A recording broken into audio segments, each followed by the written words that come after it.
Hi guys, Grandma Bev again. We're on chapter 23 from Ungifted by Gordon Corman. It's Uncontrolled. Donovan Curtis, IQ 112. I leaped up out of my seat, fist punching at the air. Yeah, go Tin Man! At that, I was several seconds behind the Daniels, who were whooping and high-fiving like madmen, drawing annoyed looks from the spectators around them. Even Katie, who was not much of an athlete these days, was on her feet, cheering. I couldn't help wondering what it must have been like to be in the pit just then, all those guys going nuts as they got ready for the final contest. I could see Oz talking to Abigail, plotting strategy for the battle that lay ahead. She was the driver. Everything depended on her. I knew how it felt when the controller was in your hands. The Daniels were analyzing the upcoming showdown like it was the pitching matchup for Game 7 of the World Series. Obviously, Tin Man is the best robot, Nussbaum expounded. If he wasn't, we couldn't have won the auto-directed competition. Yeah, but Cold Spring Harbor has been pulling further ahead of us every round, Sanderson worried.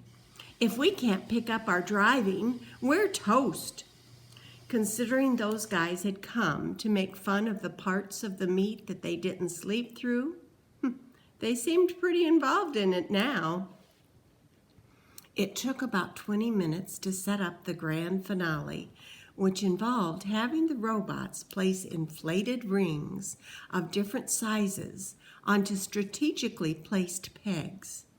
It was the bread and butter of any meet, and we had practiced it endlessly. Each ring carried a different point value. Also, the round would be timed with bonuses for early completion. It would be tough driving, but there was reason to be hopeful. You had to be constantly aware of what balance of speed and accuracy would get you the most points.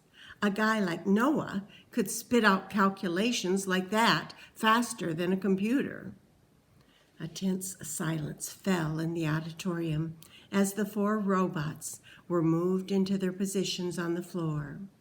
Standing beside Cold Spring Harbor's gleaming Potzilla, poor Tin Man looked like a soapbox racer next to an Indy car.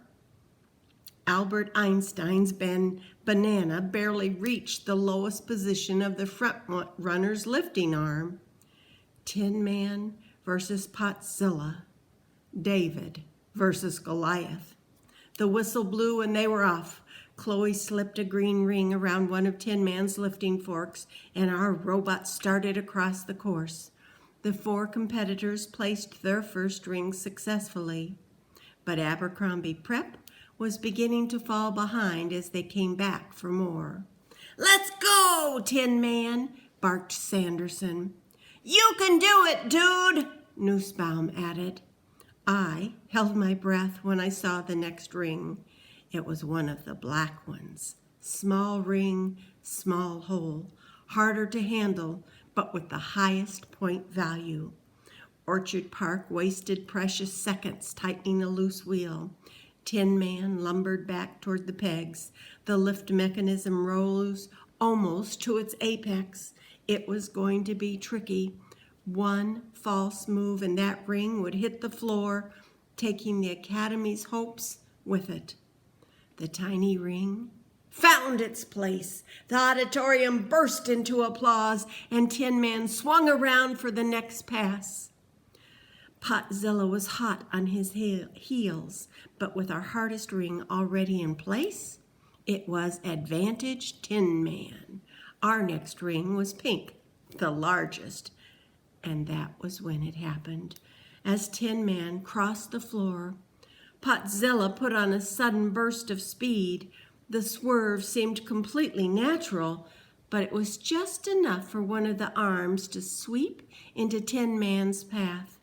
It bumped lightly into the pink ring, knocking it off Tin Man's fork. It made no sound when it hit the floor, but it might as well have been a bomb blast. A gasp went up in the auditorium. "No!" chorused the Daniels. Oz was on his feet, shouting at the judges who were waving him off. Abigail was panicking, fumbling to pick up the dropped ring. Potzilla motored past. Soon after, Orchard Park and Abercrombie followed. I jumped up. "That was on purpose!" Katie shot me a sharp look. "Donnie, don't you dare." But I was already running. I don't know what I thought I could accomplish. At minimum, I had to calm Abigail down, talk her through the operation of picking up the fallen ring, get everything back on track. I pounded down the stairs and leaped to the floor. Chloe was the first to notice me. "Donovan?" One by one, the team members recognized me, and faces lit up. Cries of greeting rang out, but this was no time for a reunion. Our chance of winning the robotics meet was slipping away with every tick of the clock. "Donovan!" Abigail was last. Her eyes were huge, her expression desperate. I started shouting instructions, struggling for calm myself. "Take the joystick and—" But she had a better idea. She thrust the controller into my hands and backed away, panting. What could I do? I lowered the lift mechanism, tipped up the ring, and skewered it with one of the forks, and then I delivered it to destination, deftly raising it and placing it onto the peg. Wasting no time, I wheeled Tin Man around and headed back toward Chloe. She looked devastated, shaking her head tragically. I understood the message instantly. I was too late. Potzilla had already picked up the final ring and was headed toward their peg and victory. I saw red. After sabotaging us, Cold Spring Harbor was not going home with first prize. Not while I had the joystick in my hand. I drove Tin Man right into the path of the big shiny pot. "Donovan!" shouted Oz. "Stop!" Potzilla was bigger and heavier, but Cold Spring Harbor didn't know that Tin Man had a secret weapon, a powerful motor in the lift mechanism, one that had polished every floor in the academy for scholastic distinction. A split second before impact, I engaged the forklift. Tin Man picked up Potzilla bodily, the larger robot's mechanium wheels, spinning without traction. Absolute pandemonium broke out. The Cold Spring Harbor kids were screaming, but my team was matching them in volume. The head judge was blowing her whistle, but it could not be heard over the general din. Neither could Schultz, who was shouting at me from behind Chloe. Anyway, I couldn't stop now. Tin Man was a bundle of circuits, incapable of revenge fantasy. But I was all too human. Cold Spring Harbor's driver was trying to free Potzilla by thrashing with its lifting arms. I needed to act fast. Tin Man had been designed for competition, not combat. So I had to improvise a little. I swiveled 90 degrees, and using Potzilla as a battering ram, I charged the scorer's table.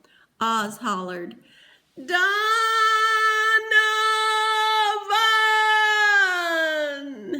It came out, a 10-syllable word, but I was committed.